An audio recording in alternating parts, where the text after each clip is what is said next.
నల్గొండ పట్టణంలో auto driver union ఆధ్వర్యంలో ఈ నెల 24వ తేదీన రాష్ట్ర బంద్ నిర్ణయించడం జరిగింది. బంద్ సందర్భంగా విజయవంతం చేయాలని పలువురు ఆటో యూనియన్ లీడర్లు డిమాండ్ చేశారు.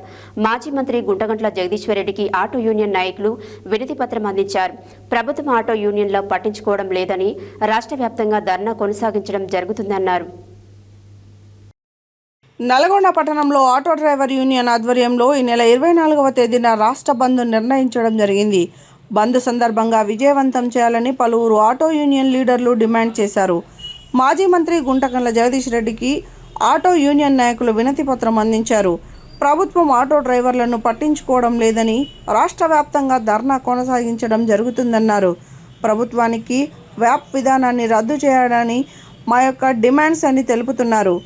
పెట్రోల్, డీజిల్, గ్యాస్, నిత్య వస్తువుల అనుకూల ధరల కారణం వల్ల ఆటో మీటర్ ఛార్జీ ప్రకారమే తీసుకుంటున్నామని తెలిపారు. ఆటో యూనియన్లకు కాంగ్రెస్ ప్రభుత్వం కనీసం 12,000 రూపాయలు అమలు చేస్తామని ప్రకటించి నేటి వరకు అమలు చేయలేదని ఆవేదన వ్యక్తం చేశారు. ఆటో రవాణా కార్మికుల సంక్షేమ బోర్డు ఏర్పాటు చేయాలని తెలుపుతూ ప్రతి ఆటో వారు తప్పక లైసెన్స్ డ్రైవింగ్ ఆన్లైన్ పద్ధతిలో వినియోగించుకోవాలని కోరారు.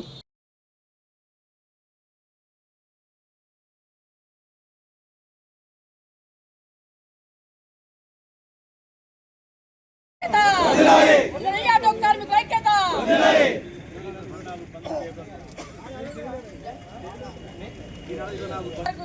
బంధుని ఈ నెల 24వ తారీఖు బంధుని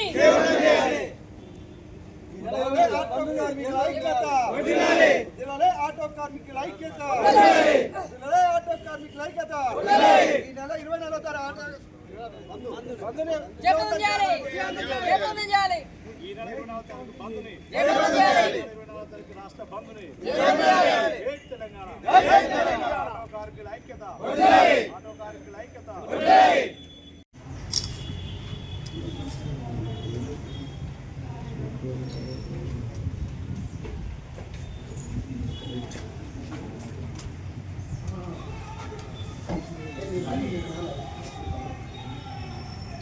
ఆటో కార్మికుల ఐక్యత ఆటో కార్మికుల ఐక్యత ఆటో కార్మికుల ఐక్యత ఆటో కార్మికుల ఐక్యత